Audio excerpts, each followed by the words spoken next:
తెలంగాణ రాష్ట్రంలో అసెంబ్లీ ఎన్నికల కోసం షెడ్యూల్ విడుదలైంది. నవంబర్ 30న ఎన్నికలు జరగబోతున్నాయి. అయితే ఎన్నికల వ్యూహంలో భాగంగానే అభ్యర్థుల ప్రకటనలో ఆలస్యం జరుగుతోంది.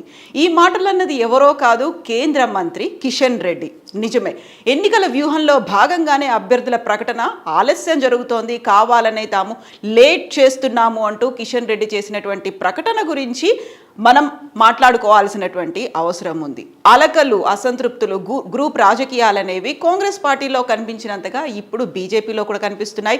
రెండో కాంగ్రెస్ పార్టీగా తెలంగాణ బీజేపీ మారిపోయింది అనేటువంటి అనాలిసిస్లు కూడా వినిపించాయి. బట్ ఇప్పటికీ కూడా కాంగ్రెస్ని మించినటువంటి అసంతృప్తులు, అలకలు, గ్రూప్ రాజకీయాలన్నీ కనిపిస్తున్నాయి. దీనికి తోడు 14 కమిటీలను ఏర్పాటు చేసినప్పటికీ ఆ కమిటీల్లో ఉన్న వాళ్ళు కూడా ఎక్కువగా అసంతృప్తులు, పార్టీని వీడి వెళ్ళిపోతారు, ఇంకొక కుంపటి పెట్టిన వాళ్లే అనేది వినిపించింది.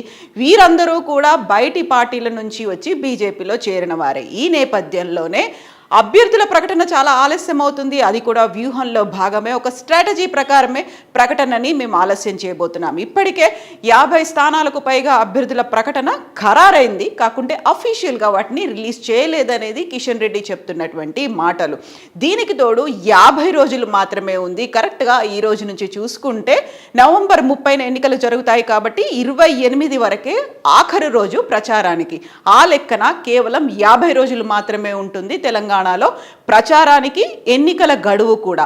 మరి అభ్యర్థుల ప్రకటన ఎప్పుడు చేస్తారు? దీనికి తోడు 50 రోజుల్లోనే 30 మీటింగులు పెట్టాలని బీజేపీ భావిస్తోంది. అగ్రనాయకత్వం అంతా, ప్రధానమంత్రి నరేంద్ర మోదీ ఇటీవలే మహబూబ్ నగర్, నిజామాబాదుల్లో బహిరంగ సభల్లో పాల్గొన్నారు. వివిధ ప్రాజెక్టులకి శంకుస్థాపనలు, ప్రారంభోత్సవాలు చేశారు. వీటికి తోడుగా మరో 2-3 సభల్లో భారీ బహిరంగ సభలు ఉంటాయని, నడ్డా వస్తారు, అమిత్ షా వస్తారు, రాజ్నాథ్ సింగ్ వస్తారు, గడ్కరీ వస్తారని, అలాగే దాదాపుగా 119 నియోజకవర్గాలకు జాతీయ స్థాయి నాయకులే నాయకత్వ బాధ్యతలు వహిస్తారు. బూత్ మేనేజ్మెంట్, పోల్ మేనేజ్మెంట్తో పాటుగా వివిధ కమిటీల్లో కీలకంగా ఉంటారని బీజేపీ చెప్తోంది. మరి ఇప్పటికీ అసంతృప్తులు అనే వాళ్ళు ఉన్నారు, వాళ్ళని ఎలా పాసిఫై చేస్తారు? వారిలో ఇంకా బోల్డ్ అని అనుమానాలు ఉన్నాయి.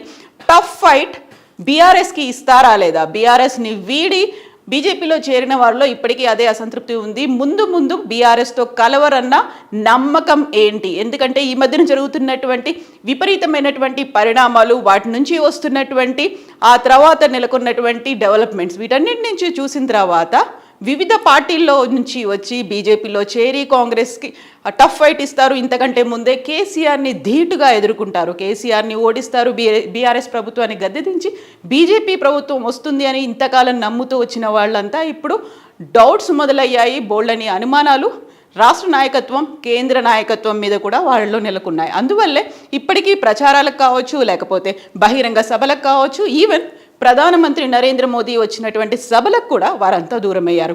ఫస్ట్ వారిలో ఉన్నటువంటి అసంతృప్తిని దూరం చేయాలి. ఇంకా దీంతో పాటుగా సీనియర్ లీడర్లు ఎవరైతే ఉన్నారో, ఇంక్లూడింగ్ కేంద్ర మంత్రి కిషన్ రెడ్డితో పాటుగా ఎంపీలు, జాతీయ స్థాయిలో తెలంగాణ నుంచి ప్రాతినిధ్యం వహిస్తున్న వారందరూ కూడా తెలంగాణ అసెంబ్లీ ఎన్నికల్లో పోటీ చేయాలని అధిష్టానం నిర్ణయించింది. కాకపోతే ఇక్కడే ఒక ట్విస్ట్ కనిపిస్తోంది. ఆ సీనియర్ లీడర్లందరూ కూడా ఇక్కడ పోటీ చేయడానికి విముఖంగా ఉన్నారు. తెలంగాణ అసెంబ్లీ ఎన్నికల కంటే కూడా రాబోయేటువంటి 2024 ఎన్నికల్లో, లోక్సభ ఎన్నికల కోసమే వాళ్ళంతా టార్గెట్ పెట్టుకొని ఎదురు చూస్తున్నారు. మరి ఈ నేపథ్యంలోనే ఉన్నటువంటి అసంతృప్తులు, అలకలు, వీటన్నిటిని ఎలా పాసిఫై చేస్తారు, ఎలా కంపెన్సేట్ చేస్తారు?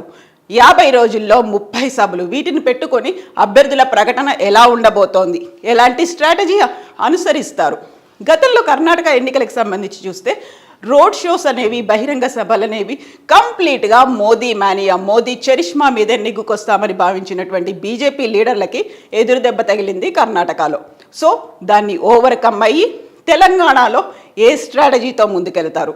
అభ్యర్థుల ప్రకటన అయితే ఒక స్ట్రాటజీ ప్రకారమే లేట్ చేస్తున్నామని చెప్పుతున్నప్పటికీ కూడా అంతకు మించి పథకాలు ఏం అనౌన్స్ చేస్తారు? తెలంగాణ అంటే ఇప్పటికీ మోదీకి చిన్న చూపు ఉందని, వివక్ష ఉందని చెప్పినప్పటికీ ఇటీవల జరిగినటువంటి సభల్లో నా కుటుంబ సభ్యులారా అంటూ నరేంద్ర మోదీ చేసినటువంటి వ్యాఖ్యలు తెలంగాణ అంటే వివక్ష లేదు, ఎలాంటి పక్షపాతం కూడా లేదు అని చెప్పే ప్రయత్నంలో భాగంగానే మనం చూడొచ్చు. బట్ ఎలాంటి స్ట్రాటజీ అనుసరించబోతున్నారు? ఏం చేస్తారు? ధీటుగా ఎదుర్కొంటారా? ఎందుకంటే ఇప్పటిదాకా వస్తున్నటువంటి ఇండికేషన్స్ అన్ని టువర్డ్స్ బీఆర్ఎస్ వైపే ఉన్నాయి. కాంగ్రెస్ని పోటీగా భావిస్తున్నారు తప్ప బీఆర్ఎస్ని పోటీగా బీజేపీ భావించట్లేదు అని ఉంది. కాబట్టి ఈ 50 రోజుల్లో అతి కీలకమైనటువంటి డెసిషన్స్ బీజేపీ ఏం తీసుకోబోతోంది? Let's wait and watch.